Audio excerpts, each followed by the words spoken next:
हरि ओम सहना भवतु सहनौ भुनक्तु सह वीर्यं करवावहै तेजस्विनावधीतमस्तु मा विद्विषावहै। ओम शांति शांति शांति।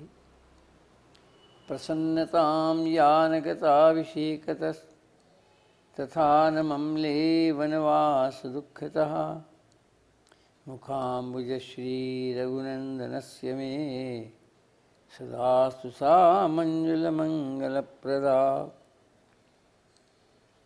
आपदामपहर्तारं दातारं सर्वसम्पदां लोकाभिरामं श्रीरामं भूयो भूयो नमाम्यहम्।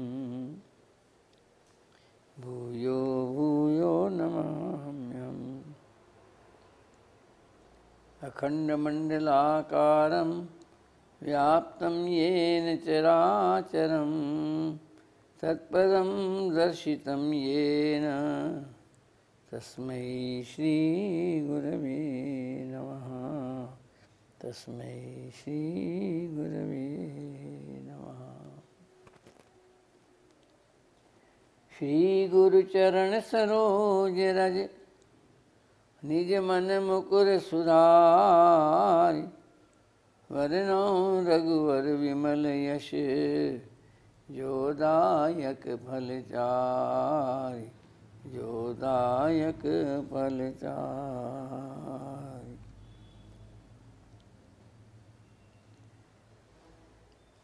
अखिल कोटि ब्रह्मांड नायक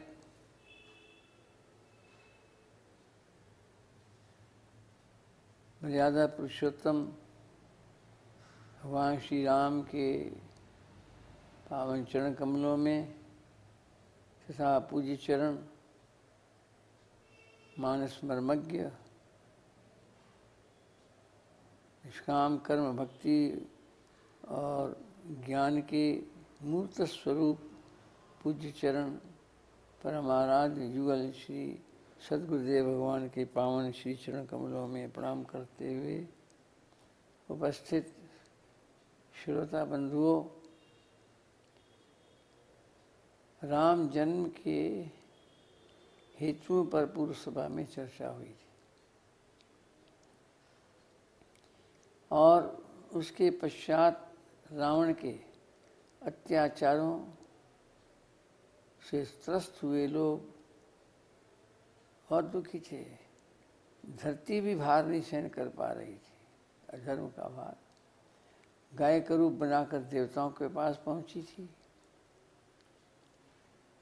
देवता उनके साथ उन्हें ही आगे ले करके और उनके साथ भगवान से प्रार्थना करने चले, महाराज बचाओ, हम बड़े संत्रस्त हैं, हम दुखी हैं, अब धरती पर इतना भार सहन नहीं होता। तो रास्ते में अलग अलग मत आए, कोई कहे काशी चलो, कोई कहे वृंदावन चलो, कोई कहे अयोध्या चलो। अलग अलग मत सब प्रस्तुत कर रहे थे। भोले बाबा चुप थे। जैसे महाराज आप भी तो कोई मत दो, कहे मत। सब बोल चुके।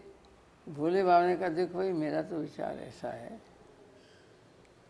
हरि व्यापक सर्वत्र समाना। कौन सी जगह है परमात्मा जहाँ नहीं है? वो तो परिपूर्ण है, व्याप्त है और समान रूप से व्याप्त है, कहीं कम कहीं ज्यादा नहीं। जैसे दूध में समान रूप से मक्खन हर कतरे में होता है, ऐसे ब्रह्मांड के हर कण कण में वो परमात्मा विद्यमान है, सदा विद्यमान है और सर्वत्र विद्यमान है। बस प्रकट करना है उनको। तो जाए वहीं बैठ जाए, प्रेम से प्रकट होई में जाना। जहाँ बैठ करके भक्ति पूर्वक उसका स्मरण करेंगे, वहीं प्रकट हो जाए। सबको बात अच्छी लगी, वहीं बैठ गए और वहीं सबने मिलकर के स्तुति की। भगवान प्रसन्न हुए, आकाशवाणी हुई और भगवान ने कहा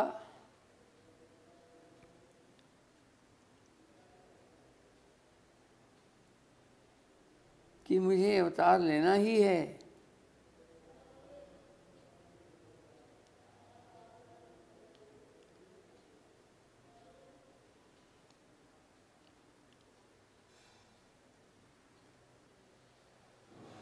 नारद जी ने श्राप दिया था, उसका स्मरण कराया।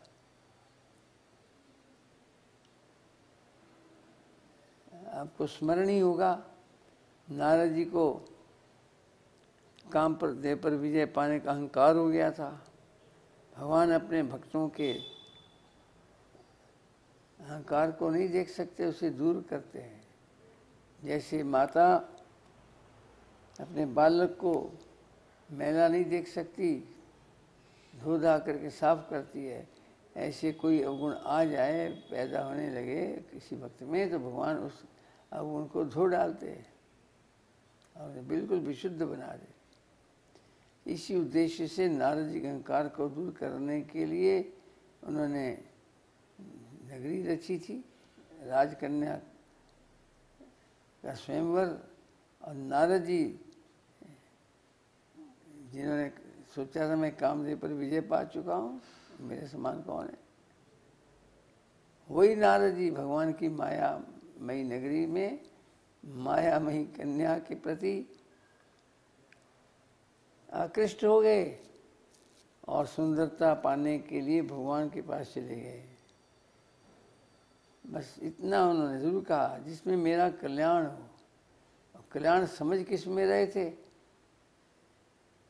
स्वयंवर में कन्या मेरे गले में माला डाले, लेकिन भगवान इसमें उनका कल्याण नहीं मानते थे। भगवान ने कल्याण ही किया और उस माया से उन्हें बचाया।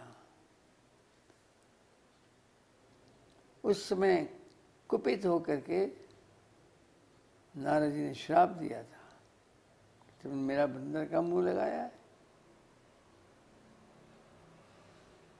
जाओ। जैसे मैं नारी के विरह में दुखी हूँ, ऐसे आप नारी के विरह में दुखी रहना। और जैसे मेरे बंदर का मुख लगाया, इसे बंदर ही तुम्हारी सहायता करे। भगवान ने स्मरण दिलाया कि नारद जी के श्राप का स्मरण किया, कहा कि मुझे तो अवतार लेना ही है, बस धैर्य रखो।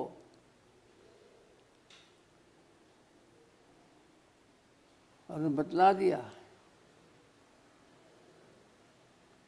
कि मैं महाराजा दशरथ के यहाँ अवतार लूँगा, धैर्य रखो। आकाशवाणी के माध्यम से कहा और देवता लोग अपने अपने गए। उधर भगवान ने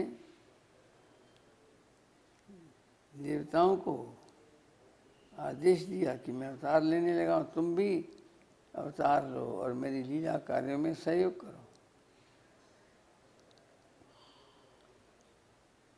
मैं शक्ति के सहित अवतार लूँगा, ऐसा उन्होंने बतला दिया।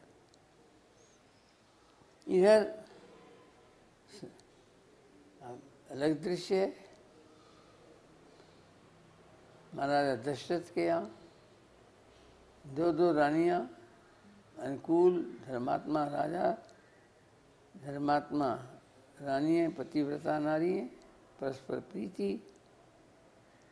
संतान नहीं होती, तो उन दोनों की सहमति से के सुता केकई के साथ उन्होंने विवाह किया कि संतति हो राजगद्दी पर बैठने के लिए।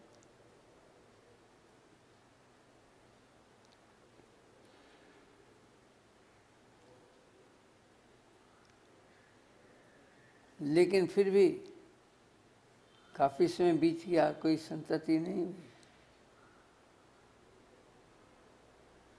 तब एक बार भूपति मन माही, भय गलानी मोरे सुत नाही। राजा के दशरथ के मन में ग्लानि हुई, कष्ट हुआ, दुख हुआ कि मेरे पास पुत्र नहीं है, पुत्र नहीं प्राप्त हुआ। और यहाँ पर बड़ी विशेष बात है,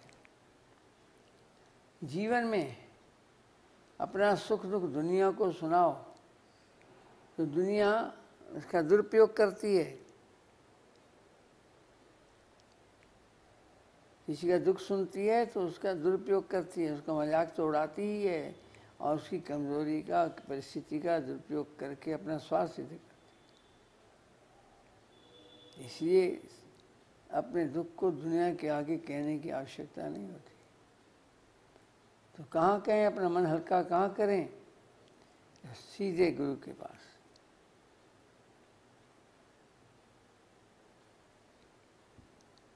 इसलिए महाराजा दशरथ पैदल ही, रथ के माध्यम से नहीं, पैदल ही चल करके गुरुदेव वशिष्ठ यहाँ पहुंचे और उनके आगे अपना दुख व्यक्त किया। यहाँ पर एक विशेषता है, हमें स्मरण आता है श्री रामानंद सागर का रामायण सीरियल, जो शास्त्रों के आधार पर था, ग्रंथों के आधार पर था। कोई भी बात में मन गणित नहीं कही, कोई दृश्य ऐसा नहीं, कहीं ना कहीं ग्रंथों से संकलित किया हुआ। उसके बीच में दिखलाया, ये नहीं कहा कि मुझे पुत्र नहीं है। भाषा कैसी दिव्य है, अपने कर्तव्य से संबंधित थी।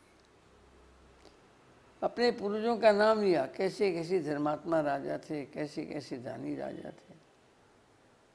ऐसे राजाओं की श्राद्ध तर्पण करने वाला क्या हमारे कुल में कोई नहीं होगा? देखो क्या निष्ठा है। इस भाषा में उन्होंने विनम्रता पूर्वक उनके चरणों में प्रणाम करके ये अपना किया। तब उन्होंने आश्वासन दिया, धैर्य रखो, तुम्हारे यहाँ 4 पुत्र होंगे, एक नहीं 4 होंगे। जो वरदान मनु रूप में दिया था, आज वो उस रूप में उन्होंने प्रत्यक्ष करने का नियम मन बनाया उसका।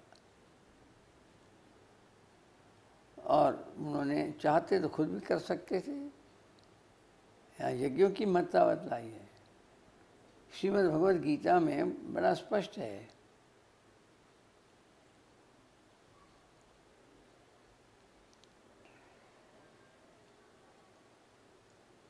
भगवान ने मानवों के लिए यज्ञ की रचना की।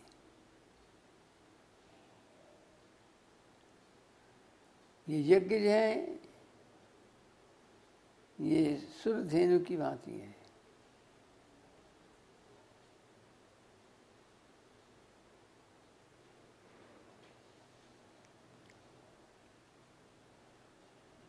प्रजापति ने मनुष्यों को इस यज्ञ के रचना के साथ साथ मनुष्यों को ये कहा, अनेन प्रसविष्यध्वम एष वो स्पृष्ट कामदो, इसका ध्यान करो और सब कामनाओं को पूर्ण करो। जो कामनाएं हैं शास्त्र सम्मत, उनकी पूर्ति करो यज्ञों के माध्यम से। हाँ, तद्विरुद्ध नहीं। स यज्ञा प्रजा सृष्टा पूर्ववाच प्रजापति, यज्ञ सहित प्रजा के रचना करके ब्रह्मा जी ने उन्हें कहा कि लो अनेन प्रसविष्यध्वम,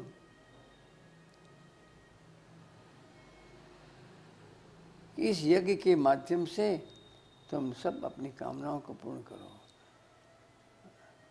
जैसे कामधेनु की विशेषता है, फ्रिज में दूध रखने की ज़रूरत नहीं, जब चाहिए दूध जितना चाहिए उतना ही दो लो, बाकी छोड़ दो। हमेशा दूध मिलेगा, ताज़ा मिलेगा, उसकी बराबरी कोई दूध नहीं कर सकता।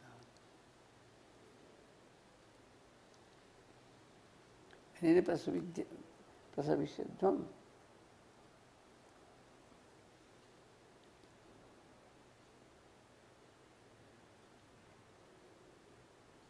ये काम दुख है, कामनाओं को पूर्ण करने वाली है, कामधेनु की तरह है। जब जो चाहिए यज्ञ करो। विभिन्न प्रकार के यज्ञ वेदों में भगवान ने बताए। नाना प्रकार की कामनाओं की पूर्ति के लिए नाना प्रकार के अलग अलग वेद में भगवान ने स्पष्ट किए।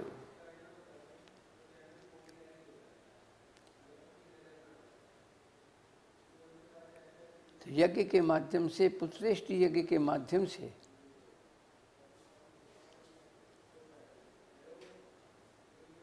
श्रृंगी ऋषि का सहयोग लिया। चाहते तो खुद करवा सकते थे यज्ञ, लेकिन उनके पास भेजा, उन्होंने यज्ञ कराया। और यज्ञ होने के बाद यज्ञ पुरुष प्रकट हुए।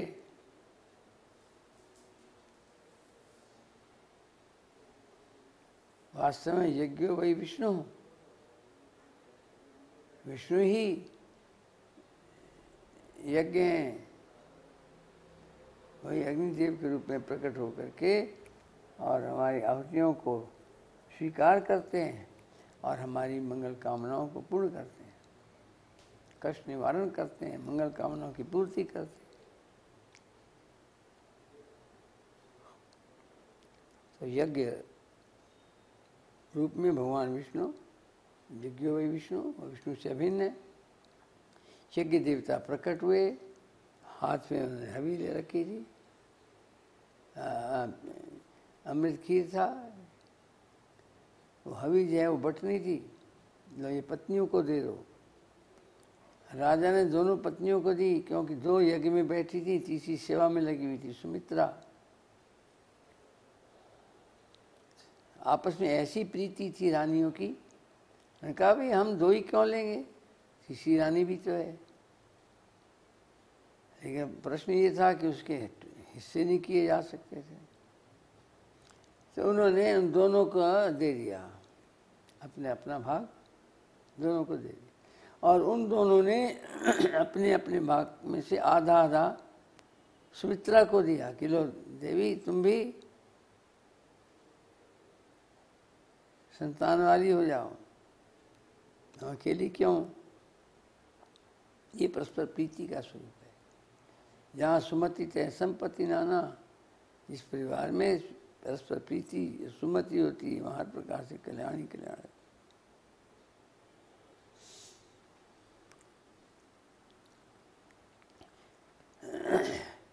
तो वो जो चार भाग हुए, तो एक एक के दो हुए, तो चार पुत्र पैदा हुए।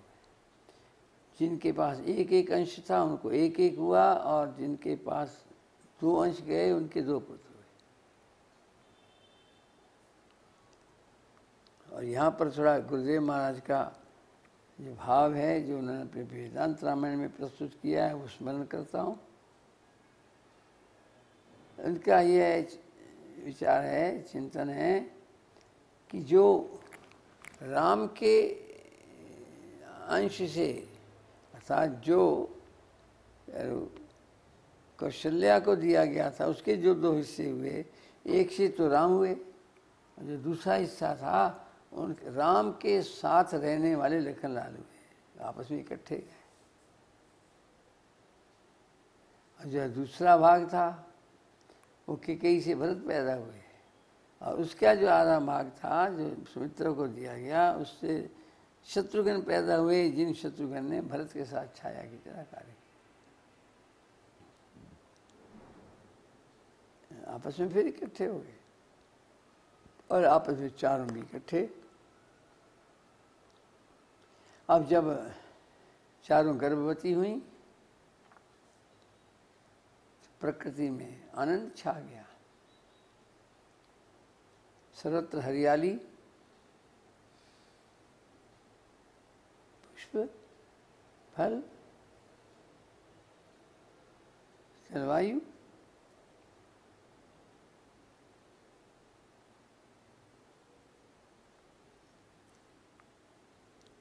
वहाँ उसका वर्णन है। और हम तो इस रूप में भी गुरुदेव महाराज की अध्यात्म वेदांत रामायण का रूपक स्मरण करें। जीव ही दशरथ है। कौन सा जीव दशरथ है? जो इंद्रियों को घोड़ों के रूप में प्रयोग करता है, रथ के रूप में प्रयोग करता है। रावण की तरह भोग के लिए नहीं, योग के लिए उन पर कंट्रोल रखता है इंद्रियों पर।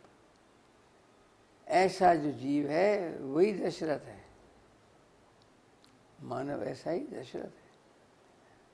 और वो अपने लक्ष्य की ओर, मानव जीवन के लक्ष्य की ओर सही दिशा से चल रहा है।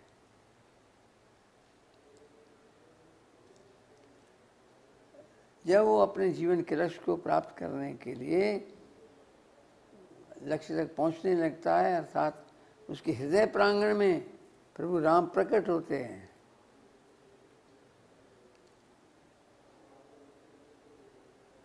और प्रकट होकर के अपनी बाल लीलाएं दिखलाते हैं, अपनी आगामी लीलाएं दिखलाते हैं। तो ऐसी मानव शरीर को अयोध्या कहा गया। और उसके राजा जो हैं वो धर्मात्मा जीव है, जिसके इंद्रियों पर संयम है।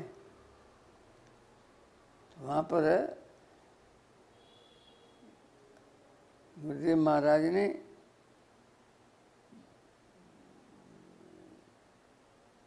वेद वाक्य का उदाहरण दिया है।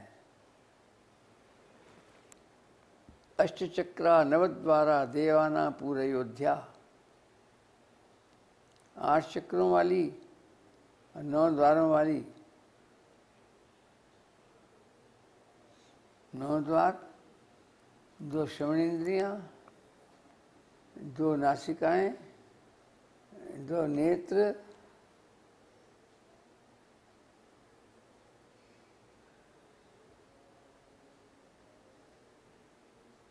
2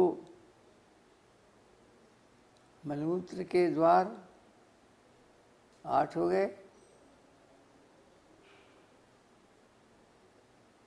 और एक त्वगिंद्रिय और एक मुख। इनके माध्यम से ये है 10 नवद्वार,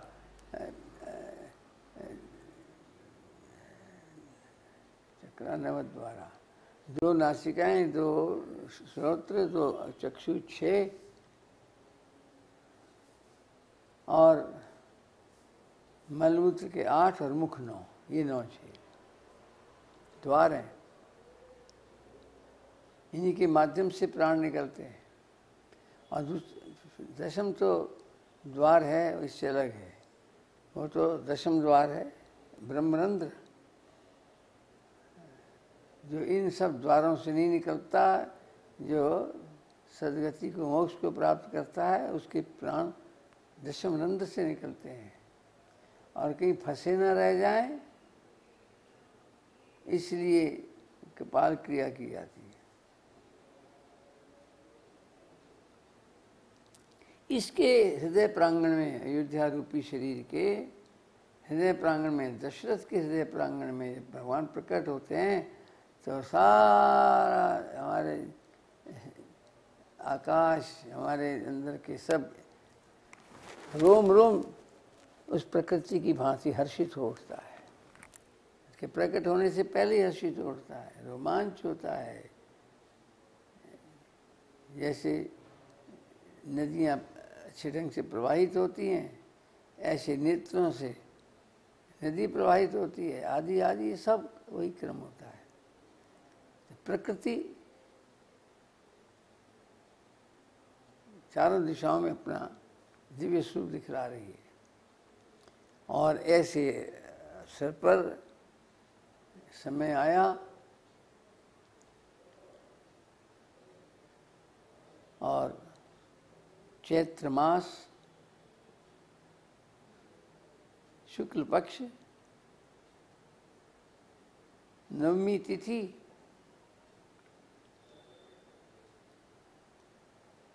अभिजीत मुहूर्त दोपहर का, क्योंकि सूर्य कुल में अवतार लिया है, इसलिए जब सूर्य पूर्ण रूप से प्रकट है उस समय पर उन्होंने अवतार लिया।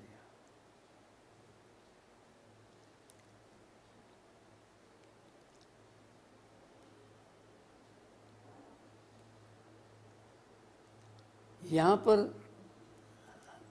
रामचरितमानस के दो दोहे हम अवश्य कोट करें, स्मरण करें। एक तो विप्रधेनु सुर संतहित लीन मनुज अवतार और निज इच्छा निर्मित तनु माया गुण गोपार।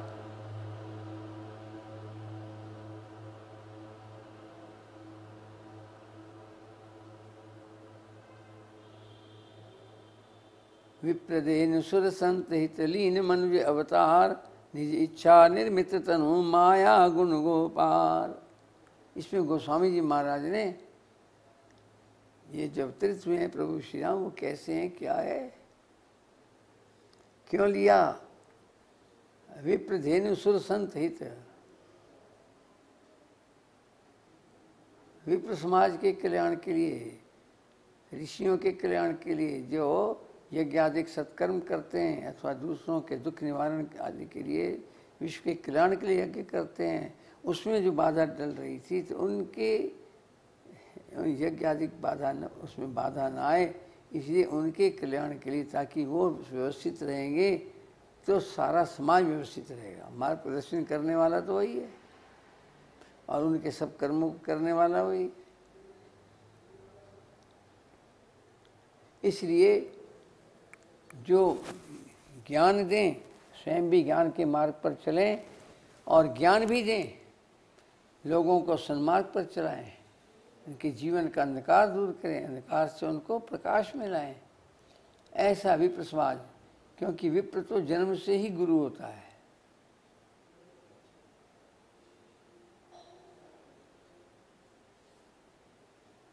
और उसके कर्तव्यों में भगवान ने गीता में यही दिया है। तो इसलिए विप्र अगर व्यवस्थित है तो सारा समाज व्यवस्थित रहेगा।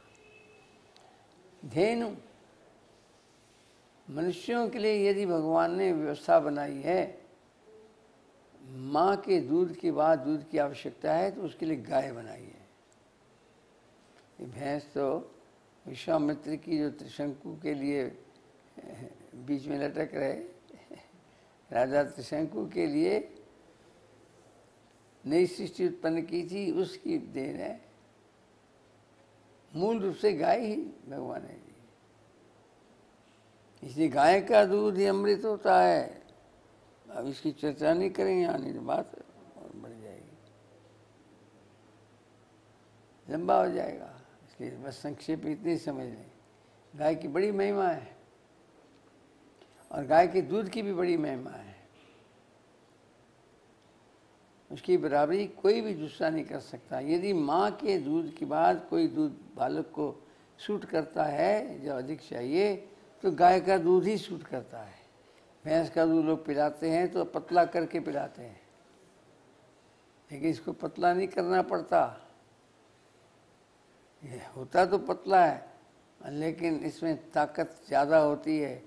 जैसे ग्लूकोज लिक्विड वाला, उसमें कितना ग्लूकोज दिखलाई देता है, लेकिन सूखे ग्लूकोज से जल्दी ज़्यादा ही पुष्टि करता है। इसलिए ये ग्लूकोज की भांति बालक की फुल डाइट है, सभी तत्व इसमें से प्राप्त होते हैं। और यही ज़्यादा सूट करता है। इसका पतला होना ये प्रमाण नहीं है कि पतला होने से इसमें शक्ति कम है, ये भ्रम है। अस्तु।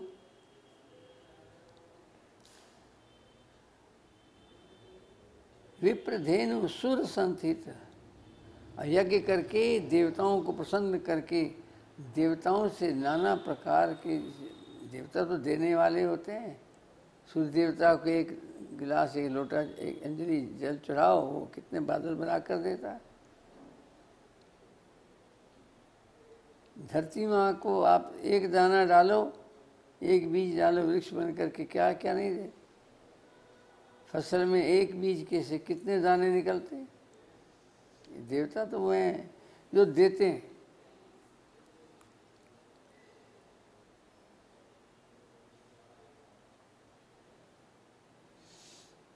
तो ये देवता मनुष्यों का कल्याण करते हैं, ये लोक में सुखी रहते हैं उनकी वजह से, और देवताओं के लिए मनुष्य यज्ञ करते हैं। ऐसे परस्पर सद्भाव से आपस में चलते हैं।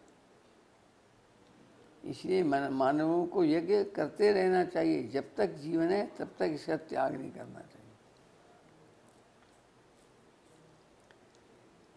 तो देवता मनुष्यों के कल्याण के लिए और अपने देवत्व के द्वारा मानव जाति का सहयोग करते हुए मानव धर्म की स्थापना के लिए आदि आदि इनकी अपनी आवश्यकताएं हैं। देवता ही धरती का संतुलन मनुष्यों के बीच में बनाते हैं, नहीं तो राक्षस तो सब गड़बड़ कर। इन्हीं से संतुलन बनता है, और मानव जो सन्मार्ग पर चलते हैं उनसे संतुलन बनता है, उसी पर धरती टिकती है। विप्रधेनु सुर संत हित,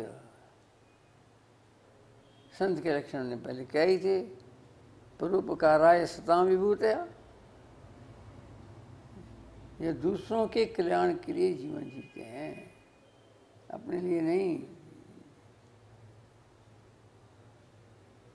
ऐसे जो दिव्य संत होते हैं, जो निरंतर जगत में भ्रमण करते हुए और भिक्षा ग्रहण करते हुए और पूरे जगत का कल्याण करते हैं, कल्याण का मार्ग भी बताते हैं और उस पर चल करके लोगों को उस मार्ग पर चलाते भी। ये साधु ब्राह्मण दोनों हैं।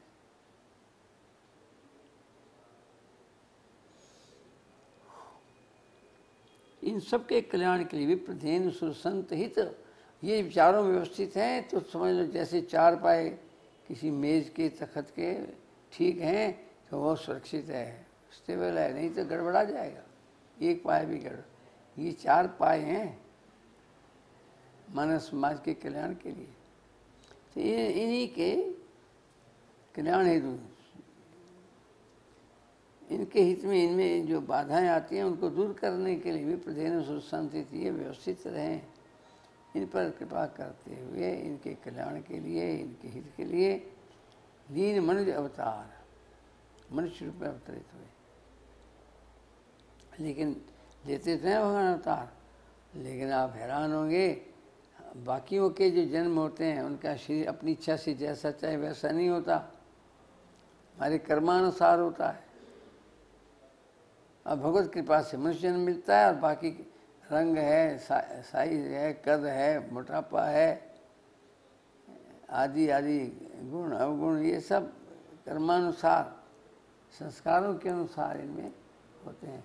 लेकिन इसके विपरीत परमपिता परमात्मा वो किसी कर्म के बंधन में तो है नहीं। नमे कर्माणि निम्पन्ति नमे कर्म फले स्प्रिया, वो तो अवतार लेकर के भी कुछ करते हैं तो भी लोग कल्याण के लिए करते हैं, आशीर्वाद देकर कराते हैं तो भी अपने जन हेतु के, जन कल्याण हेतु दिया होकर। इसलिए उनका कोई कर्म नहीं है ऐसा जिसका फल पाए। वो तो श्राप आदि मुनियों के वचन को सत्य करने के लिए स्वीकार करते हैं, उन्हें छू भी नहीं सकते। इसलिए निज इच्छा निर्मित तनु, जब जैसा चाहते हैं वैसा शरीर बना लेते। ये कभी सिंह बन जाते हैं, लोग कल्याण के लिए छोटी योनि में भी आने में उन्हें कोई दिक्कत महसूस नहीं होती। वराह बन जाते हैं। बाकी तो क्या कहें, ये हमें शिक्षा देते हैं, हे मानवो, कल्याण के कार्य के लिए तुम्हें कितना भी छोटा बनना पड़े, छोटे बन जाना, लेकिन कल्याण का मार्ग नहीं छोड़ना।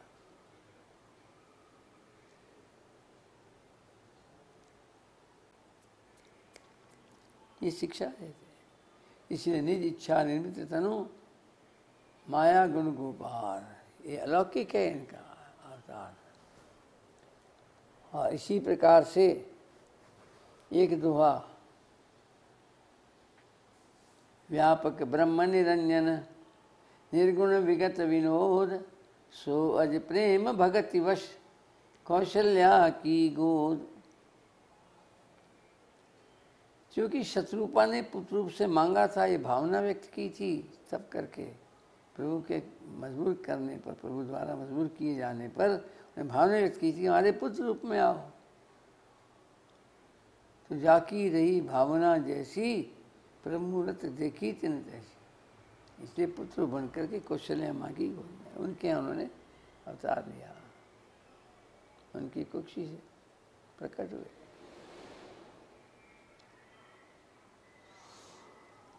इसलिए भक्तों की भावना को पूर्ण करने के लिए भी नाना प्रकार के लीलाएं करते हैं, और उसी भावना को पूर्ण करने के लिए कौशल्या के यहाँ जन्म लेते हैं।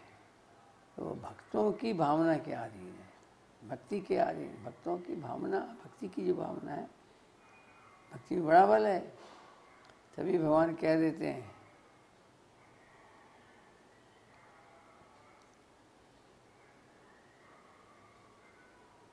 प्रेमियों ने जो बनाया सो बन गए। है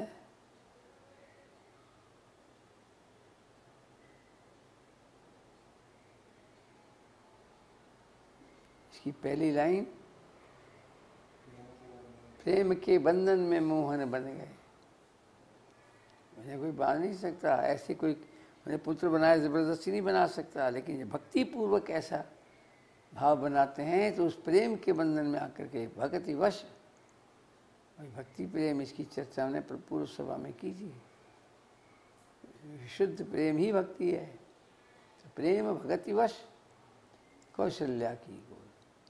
यद्यपि वो व्यापक हैं, परिच्छिन्न नहीं है, अब छोटे ये नहीं है, वो तो सब जगह है ही है। इसलिए पूर्ण से पूर्णमादाय पूर्ण में अवशिष्ट है। पूर्ण में से पूर्ण निकालो। गणित में, अंग्रेजी में आता है infinity minus infinity is equal to infinity. इसी श्लोक की व्याख्या है। इसमें infinity plus infinity is equal to infinity, गुणा कर दो इज इक्वल टू इन्फिनिटी, भाग कर दो इज इक्वल टू इन्फिनिटी। क्यों? वो अनंत है, अनंत की कोई सीमा तो है ही नहीं। ऐसे परिपूर्ण व्यापक परमात्मा तो व्यापक हैं। अगर अवतार लेकर के परिच्छिन्न दिखते भी हैं तो शेष पूरे के पूरे फिर भी वैसे ही बने रहते हैं। परिपूर्ण परमात्मा ऐसा रूप भी धारण कर लेते हैं और उनकी पूर्णता में कमी भी नहीं आती। दशरथ पुत्र भी बन जाते हैं, कौशल्या की गोद में भी आ जाते हैं, लगता है बस उनके पुत्र ही हैं। लेकिन इतना नहीं, वो व्यापक भी हैं और पुत्र भी हैं। पूर्ण से पूर्णमादाय, पूर्ण में से पूर्ण निकले, शेष भी पूर्ण बचता है। तो व्यापक ब्रह्म, ये जो निर्गुण निराकार ब्रह्म है ना, निरंजन है। अब व्याख्या ज़्यादा एक एक शब्द की करें, निर्गुण है,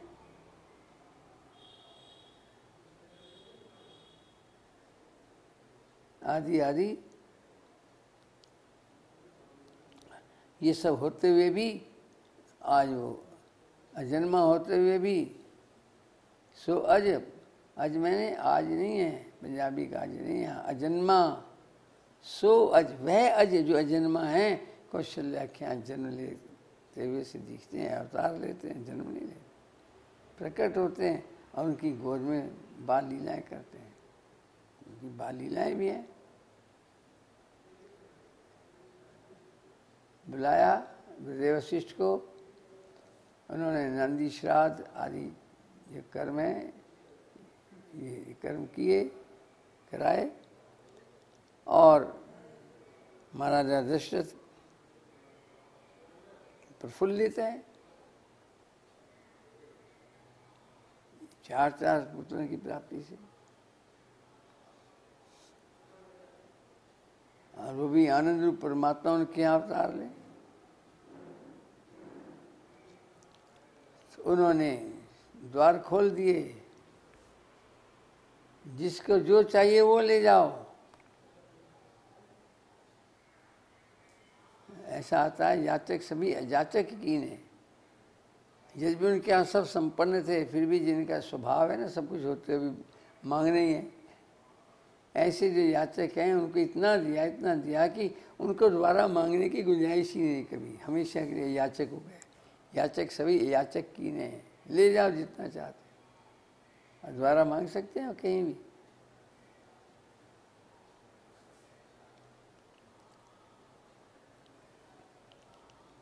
और मज़ेदार बात यह है कि उन्होंने सबको लुटाया खुशी में, लेकिन जिस जिसको दान दिया, याचकों की बात तो अपनी जगह है, बाकी जिन ब्राह्मण आदि को भी दान दिया, ऋषियों को दिया, तो वो उनकी जन्म से इतने प्रसन्न थे कि उन्होंने रखा ही कुछ नहीं, सब लौटाते। अभी नहीं चाहिए महाराज, बस ये आ गया ना हमारे क्षेत्र में, अब कुछ नहीं चाहिए, तृप्ति हो गई सब,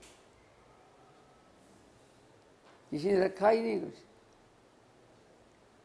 इतनी प्रसन्नता थी सब, इतना संतुष्ट थे सब।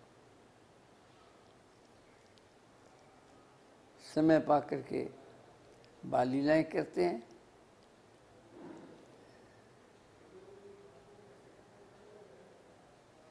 बाल लीलाओं का एक अंश वो भी है जब पलने में भी पड़े हैं और इधर रसोई में भी दिखते हैं। जब काम करने आती है माता पल्ले में डाल करके, वहाँ तो डाल कर आती है, यहाँ आते हैं, यहाँ भगवान दिख रहे हैं।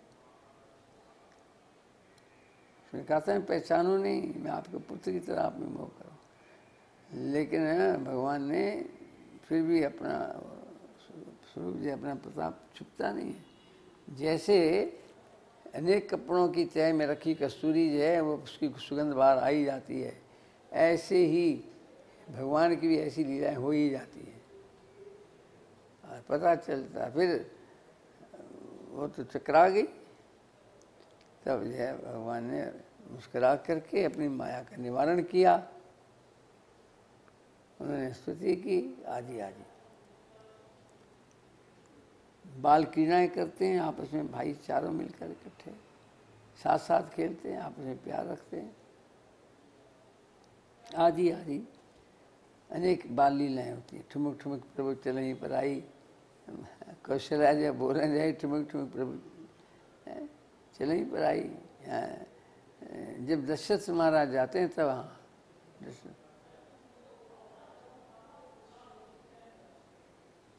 ठुमक ठुमक करके वापिस चले जाते हैं, आते नहीं है भोजन के लिए। आवत नहीं तज बाल समाजा, बचपन में बच्चों के साथ आपस में खेलने का होता है, वो बाल लीला कर रहे हैं। नामकरण हो ही गया था उनका, उसकी चर्चा नहीं कर रहा हूँ, क्योंकि राम कौन है वहाँ पर कह दिया था गुरुदेव ने, जो आनंद सिंधु सुख राशि सीखते त्रैलोक उपासी, जो आनंद के सागर हैं, सुख के सागर हैं, जिनके सुख की एक बूंद से, सीकर मैंने बूंद भी नहीं छीटा, सीकर छीटे को कहते हैं, हाथ गीले हैं छिड़को ना, छिड़कने पर जो कण निकलता है उसको सीकर बोलते हैं। तो भगवान जो आनंद सिद्ध हैं उनके एक सीकर से, छीटे मात्र से, एक छीटे से त्रैलोक उपासी, तीनों लोकों में सुख हो जाता है। ऐसे सुख घन है वो।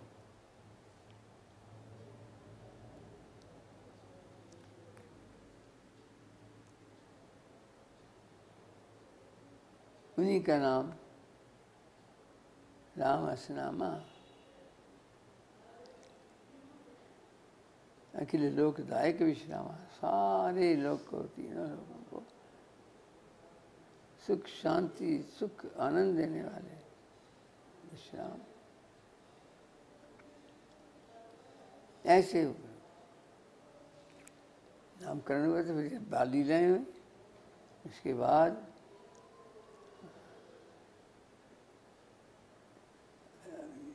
यज्ञोपवीत हुआ,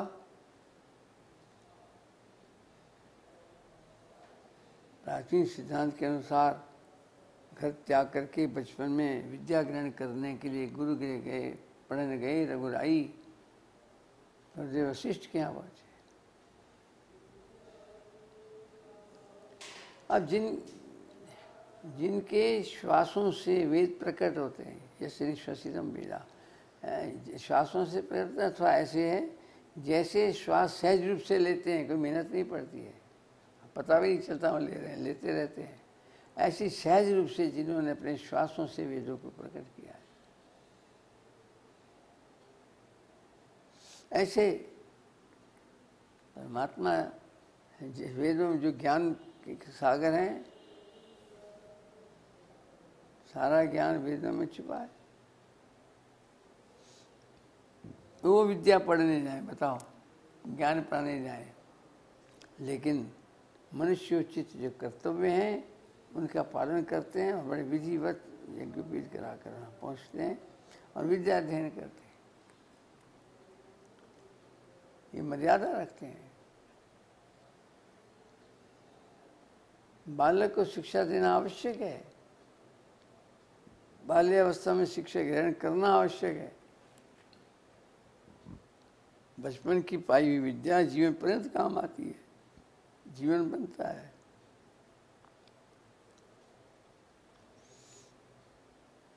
इसकी चर्चा अधिक नहीं करें।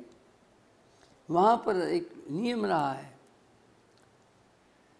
गुरुकुलों में केवल पुस्तकों वाली पढ़ाई नहीं होती, ग्रंथों वाली। शास्त्र विद्या तो होती ही है, इस साथ में व्यावहारिक विद्या भी होती है। तो वो दोनों प्रकार की विद्या उन्होंने पाई। हमें स्मरण आता है ईशोपनिषद का एक मंत्र, विद्यांच अविद्यांच यस्तद वेदो वयं सह अविद्या मृत्युम तीर्था विद्या अमृतम अश्नुते। वहाँ शास्त्र की भाषा में जो विद्या है वो अध्यात्म विद्या है, सा विद्या या विमुक्त है। जिस विद्या से मुक्ति मिले, परमानंद की प्राप्ति हो, वो अध्यात्म विद्या, वही विद्या है। और जो अविद्या है वो हमें उस बाकी अध्यात्म विद्या से वंचित रखती है, केवल संसार तक ही सीमित रहती है। यही विकास होता है, यही सब कुछ होता है, यही रह जाता है। अध्यात्म विद्या हमारे परलोक को भी सुधारती है, मुख्य रूप से उसका यही काम है, परलोक को सुधारती है और लोक में व्यवस्थित करती है और परलोक को सुधारती है। लेकिन जो लौकिक विद्या है वो केवल लोक तक ही काम आती है, वो इंटरलोकीय नहीं है, अंतर्लोकीय नहीं।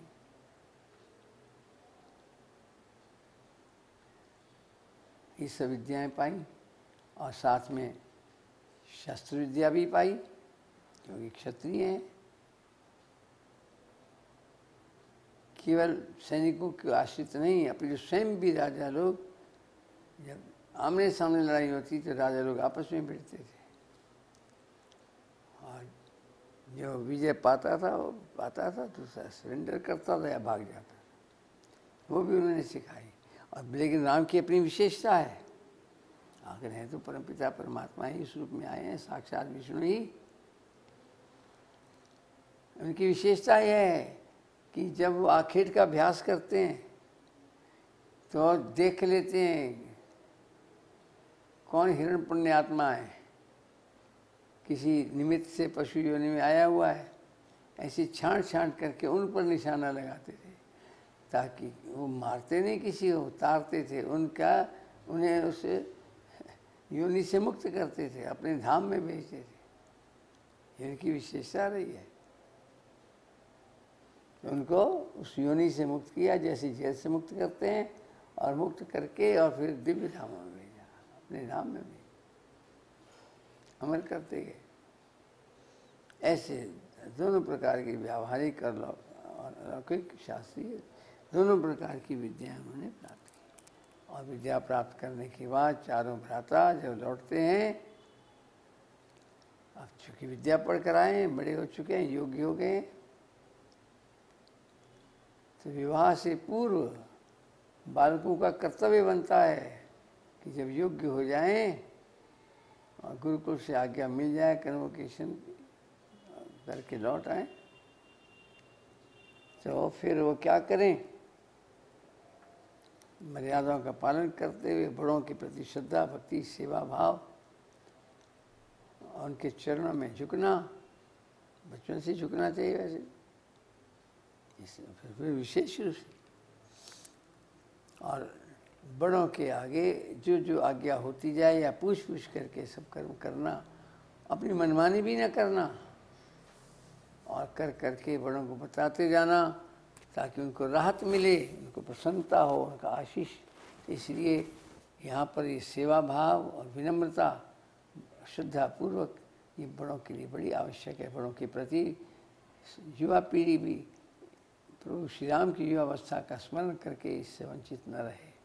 वस्तुतः बुढ़ापे में माता पिता के जीवन को सुरक्षित रखने का तरीका यही है कि संतानें आज्ञाकारी हों, सेवाभावी हों, श्रद्धालु हों और हर समय सेवा के लिए तैयार रहें।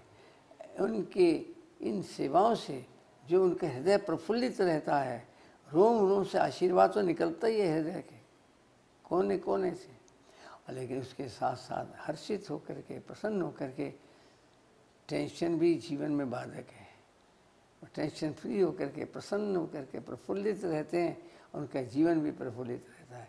वास्तव में बड़ों के जीवन के लिए युवावस्था में ये अत्यावश्यक है और इसकी शिक्षा बचपन से ही मिलनी चाहिए। तो ऐसा उनका जीवन था युवावस्था तक का। अब पिताश्री को राजकार्य में राहत देते थे और जो आज्ञा होती थी वो कार्य आज्ञा अनुसार कर करके आते थे। और पिताश्री पहले ही बुढ़ापे में संतान हुई थी, वो अति प्रसन्न थे, उनका आशीर्वाद रोम रोम से निकलता था। ऐसी स्थिति जो उनकी थी, ऐसा जीवन हमको बचपन से ही उनके आदर्शों पर चलते हुए प्रातःकाल उठ के रघुनाथा माता पिता गुरु नाम ही माता, मातृदेवो भव सबसे बड़ा माँ का दर्जा है, फिर पितृदेवो भव, फिर आचार्य देवो भव, फिर अतिथि देवो भव। मतलब व्यापक परमात्मा। अतिथि जो जान नहीं पहचाने उसमें भी परमात्मा के रूप में दर्शन करते हुए सेवा करना, ये अतिथि सेवा ही है। अर्थात सब में परमात्मा दर्शन करना। यहाँ तक पहुँचना है, पहले माँ में दर्शन करे, फिर पिताश्री में करे, फिर गुरुदेव में करे, छोड़े नहीं, उनमें करता रहे, आगे बढ़ता जाए। और वसुधैव कुटुंबकम सारे में परमात्मा का वास मानते हुए सब में परमात्मा का दर्शन करे और सबके प्रति सेवा भाव रखे, छोटों के प्रति स्नेहपूर्वक और बड़ों के प्रति श्रद्धापूर्वक आपस में परस्पर सद्भाव रखते हुए ऐसा जीवन होना चाहिए जो श्री राम आदि चारों भ्राताओं का था। बस यहाँ तक इस सभा में चिंतन करते हुए और जैसा अंत में कहा है ऐसी सबके लिए मंगल कामना करते हुए सब में सुमति हो, सद्भाव हो। जहाँ सुमति थे संपत्ति नाना, वहीं सब कुछ किसी चीज़ की कमी, जहाँ सुमति है वहाँ किसी चीज़ की कमी नहीं रहती, और जो साधक हैं कमी भी नहीं रहती और उन्हें लालसा भी नहीं होती, वो तृप्त रहते हैं और उनकी आवश्यकताएं न्यूनतम होती हैं लेकिन कमी भी नहीं रहती, फिर दूसरों के काम आती हैं। ऐसा जीवन हम सबका हो, ऐसी मंगल कामना करते हुए श्री गुरुचरण कमल में प्रणाम करते हुए अपनी वाणी को विराम देता हूँ। सर्वे भवन्तु सुखिनः, सर्वे सन्तु निरामयाः, सर्वे भद्राणि पश्यन्तु, मा कश्चित् दुःखभाग् भवेत्। ओम शांति शांति शांति।